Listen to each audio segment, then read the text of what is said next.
Mi nombre es Lía Salgado y junto con mi compañera Itzel y mi compañero Juan presentaremos la situación problema que lleva de título una propuesta para mejorar la movilidad en las ciudades basadas en la dinámica rotacional. El objetivo principal de la situación problema es analizar el funcionamiento del funicular como un sistema basado en los principios de la máquina de Atwood, con el fin de optimizar el uso de la energía potencial y mejorar la eficiencia en el transporte urbano en pendientes pronunciadas. El uso de un experimento de máquina de Atwood para simular un sistema de funicular puede proporcionar información clave para mejorar la eficiencia y seguridad. Para la determinación de la aceleración óptima, se puede diseñar un sistema de transporte más eficiente, asegurando que las cabinas puedan subir y bajar a una velocidad controlada para evitar problemas mecánicos o de seguridad. Para el balance de las masas y contrapesos, al experimentar con diferentes valores de masas, en este caso la masa 1 y masa 2, se puede establecer el mejor equilibrio entre las cabinas para reducir el consumo de energía y evitar sobrecargas. Para la evaluación de la incertidumbre o confiabilidad, esta permitirá estimar la predicción de las predicciones y establecer márgenes de seguridad adecuados en el diseño del sistema real. Usamos diferentes conceptos físicos y estadísticos para poder concluir bien nuestra situación problema. El primero de ellos fue la aceleración lineal, que esta es la validación de la velocidad de un objeto en función del tiempo, en una línea recta. En la máquina de Atwood, las masas m1 y m2 generan una aceleración lineal al moverse hacia arriba o hacia abajo, dependiendo de la diferencia de masas y la tensión de la cuerda. La aceleración lineal está determinada por la relación entre la fuerza neta y la masa total del sistema. Aquí la fórmula que ocupamos fue la de masa 1 menos masa 2 por la gravedad sobre la masa 1 más la masa 2. Después ocupamos la aceleración angular, que esta es el cambio de la velocidad angular de un objeto en rotación respecto al tiempo. En la máquina de Atwood, si la polea tuviese masa y fricción, la aceleración del sistema también dependería de la aceleración angular de la polea. La aceleración angular está relacionada con la aceleración lineal mediante el radio de la polea. Igual la fórmula que usamos fue A sobre R. Después ocupamos lo de la incertidumbre, que es el rango de los valores dentro del cual se espera que se encuentre el valor verdadero de una magnitud medida. La incertidumbre sistemática, que es la que proviene de errores constantes en el sistema de medición, como un cronómetro mal calibrado. Y después está la incertidumbre aleatoria, que esta proviene de variaciones impredecibles en las mediciones, como pequeñas vibraciones o resistencias al aire. Después está la dinámica rotacional. Para la dinámica rotacional usamos la fórmula que es de inercia por la aceleración angular. Este es el estudio del movimiento de cuerpos que giran alrededor de un eje. Si la polea tiene masa y momento de inercia, el análisis de la máquina de Atwood debe considerar las fuerzas y torques que actúan sobre la polea. Finalmente no, pero está el momento de inercia, que es una medida de la resistencia de un cuerpo a cambiar su estado de rotación. En la máquina de Atwood, si la polea tiene masa, su momento de inercia afecta la aceleración angular y por lo tanto la aceleración de las masas. Después están los conceptos de mediciones directas, que estas son aquellas que pueden obtener directamente de un instrumento, o sea, como la balanza para las masas o el cronómetro para el tiempo. Después están las mediciones indirectas, que esas se obtienen a partir de cálculos basados en mediciones directas. Por ejemplo, la aceleración del sistema de la máquina de Atwood se calcula a partir de la diferencia de masas y el tiempo de movimiento. Después está la repetibilidad, que es la capacidad de obtener el mismo resultado cuando un mismo experimento es repetido bajo las mismas condiciones o con el mismo equipo. Después está la reproducibilidad, que esta es la capacidad de obtener el mismo resultado cuando un experimento realizado por diferentes personas o con diferentes equipos. Para el montaje experimental desglosamos todo lo que conlleva la polea. Por ejemplo, en el primer aspecto pues es la polea, que es el dispositivo giratorio que permite el movimiento de las masas al estar conectadas con una cuerda. Después, esa cuerda es la que une las dos masas, que es la masa 1 y la masa 2, y transmite la fuerza entre ellas a través de la polea. Para la masa 1, esta es una de las masas colgantes. La diferencia de masa entre M1 y M2 genera una aceleración en el sistema.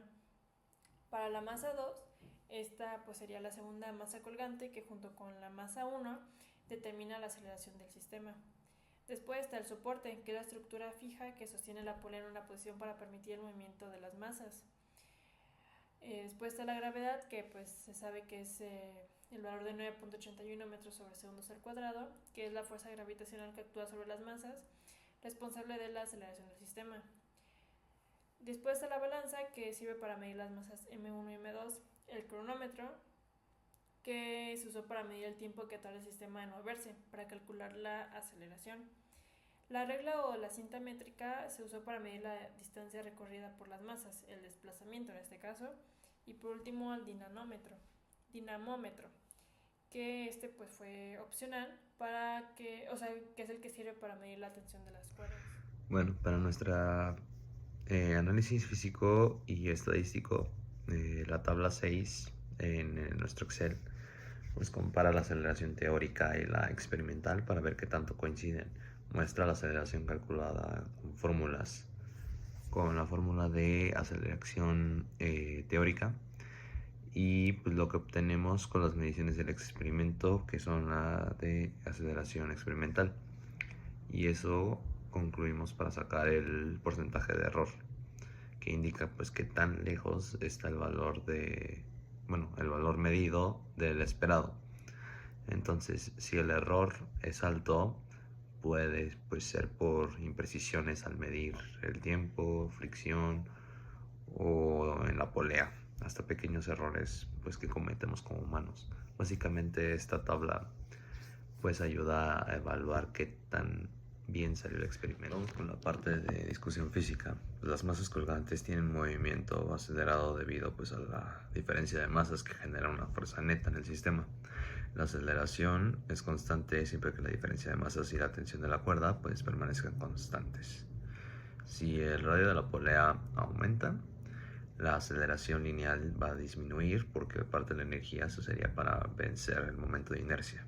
Y si la masa de la polea aumenta, la aceleración va igual a disminuir, ya que el momento de la inercia de la polea aumentaría y parte de la energía del sistema se usaría para rotar la polea en lugar de hacer acelerar las masas. Con la parte de análisis de datos experimentales, pues para calcular la incertidumbre de las masas se obtiene pues considerando la resolución del instrumento dividido sobre 2.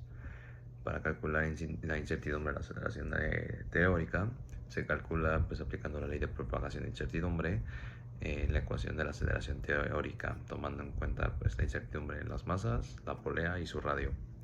Y para la incertidumbre de la aceleración experimental se obtiene mediante la propagación de incertidumbres de la ecuación cinemática y pues considerando la incertidumbre en la medición del tiempo y en la altura recorrida. Bueno, y en este apartado yo les voy a contar algunos problemas encontrados en este sistema y sus posibles soluciones. Esta primera es los factores que influyen en el funcionamiento adecuado de la máquina de Atwood. El número 1 sería la diferencia de masas controlada e equilibrada. Si la diferencia de masas entre la masa 1 y la masa 2 es adecuada, el sistema tendrá una aceleración constante y controlada. En un funicular, esto se traduce a un diseño adecuado de las cabinas y contrapeso para evitar aceleraciones excesivas o muy lentas. Si las masas están bien equilibradas, el sistema va a requerir menos energía externa para operar, aumentando la eficiencia energética. La baja fricción entre las poleas y los rieles. La fricción entre la polea y la cuerda debe minimizarse para permitir que las masas se muevan de manera uniforme y sin pérdida de energía. Esto en un funicular, la fricción de los rieles y las poleas afecta directamente en la eficiencia y el desgaste de las piezas mecánicas. Si la fricción es baja, el sistema será más eficiente y requerirá menos mantenimiento de este mismo. La tensión adecuada en el cable, la tensión de la cuerda o del cable debe ser lo suficientemente alta para que las masas se mantengan en equilibrio y no haya un deslizamiento muy brusco o vibraciones inesperadas. Esto en un funicular, la tensión del cable debe ajustarse para soportar el peso de las cabinas y garantizar una subida y bajada suave y controlada. Si la tensión es adecuada, el sistema puede funcionar de una manera estable y segura para los pasajeros. Ahora sería el factores que influyen en el funcionamiento inadecuado de la máquina de Atwood. Mencionando los ejemplos que ya les di, la diferencia de masas excesivas o desequilibrada, esto puede causar que una sea mucho mayor que otra y el sistema se acelere demasiado rápido, no permitiendo que la aceleración sea, pues, segura y no podrá moverse correctamente. Esto en un funicular puede provocar que una cabina baje demasiado rápido o que el sistema de plano no tenga la fuerza suficiente para levantar la cabina más pesada. En un sistema de desequilibrio puede causar un desgaste mecánico, frenados bruscos o fallos estructurales. La fricción excesiva entre la polea y los rieles.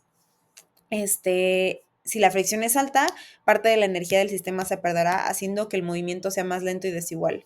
Esto en un funicular, la fricción elevada en los rieles puede provocar sobrecalentamiento, desgaste en las ruedas y un mayor consumo de energía innecesaria. Esto llevaría a un sistema menos eficiente y más costoso de mantener.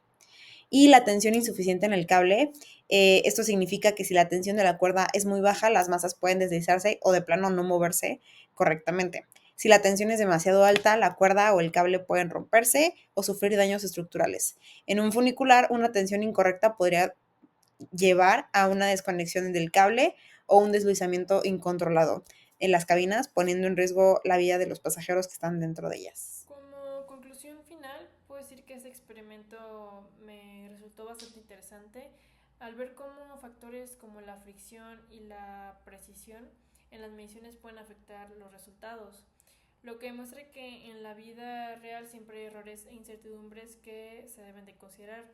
También aprendí que la teoría muchas veces no se cumple al 100% en la práctica, pero eso no significa que esté mal, sino que hay otros factores en juego.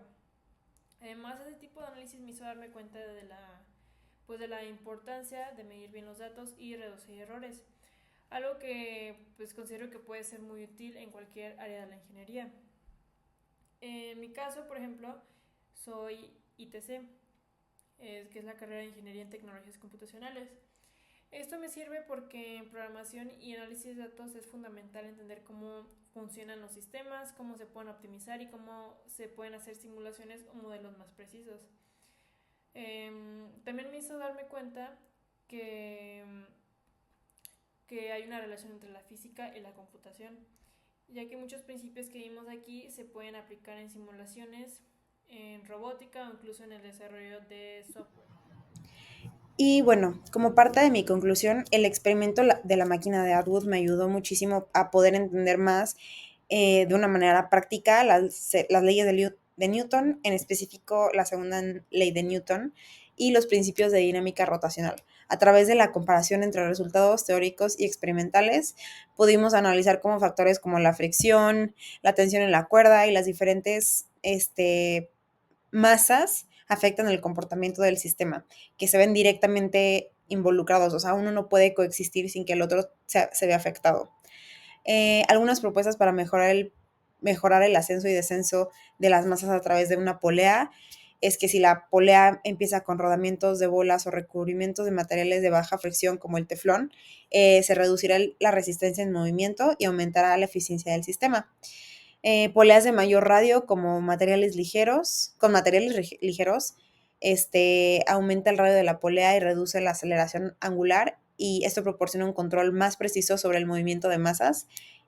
E igualmente, final, pero no menos importante, usar materiales ligeros como fibra de carbono o aluminio, que reducirá el momento de inercia sin afectar la resistencia estructural del sistema. Muchas gracias. Y pues como conclusión, pues este tipo de experimentos nos ayuda pues a comprender mejor las leyes del movimiento y identificar cómo las condiciones reales afectan los resultados teóricos. Permiten analizar la influencia de factores como fricción, errores en las mediciones y precisión de los instrumentos. Y pues nos da una visión pues un poco más clara sobre la importancia de la incertidumbre en la física, y pues además refuerzan herramientas pues en nuestra vida cotidiana.